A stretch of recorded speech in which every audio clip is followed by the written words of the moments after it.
بورسعيد اليوم. Court said today. مصداقية الخبر من قلب The الحدث. credibility of the news from the heart of the event.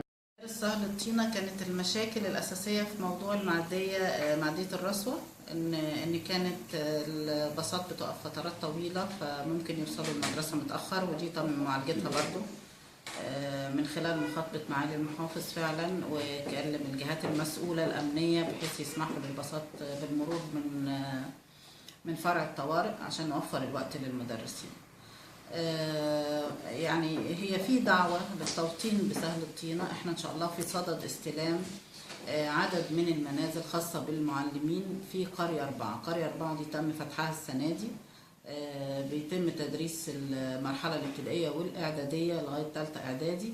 قرية 7 مفتوحة بقالها فترة، وبصراحة قرية 7 مدارسها مجهزة والعمل فيها قائم على أعلى مستوى، وإحنا بنشكر كل القائمين من مدرسينا بهذه المدرسة، لأن مستوى الطلاب كمان أكثر من رائع.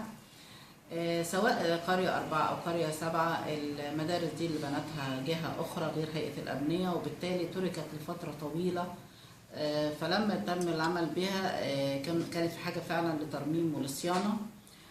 احنا نزلنا يوم الأربعاء اللي فات بهيئة الأبنية علشان نقدر إن شاء الله يكون للمدرستين رقم تعريفي، وبالتالي يكون هناك فرصة إن احنا نعمل لهم الصيانة الشاملة ويكون لهم بند في الموازنة. أعتقد السنة الجاية إن شاء الله على طول هنتم الصيانة في هذه المدرسة. وبالنسبة لهيئة تدريس المواد الأساسية في قرية 4 اللي فاتحة السنة دي جديد كلها متوفرة. ما زالت الهيئات الخاصة بالأنشطة إن شاء الله هنوفرها مع بداية السنة الجاية بإذن الله.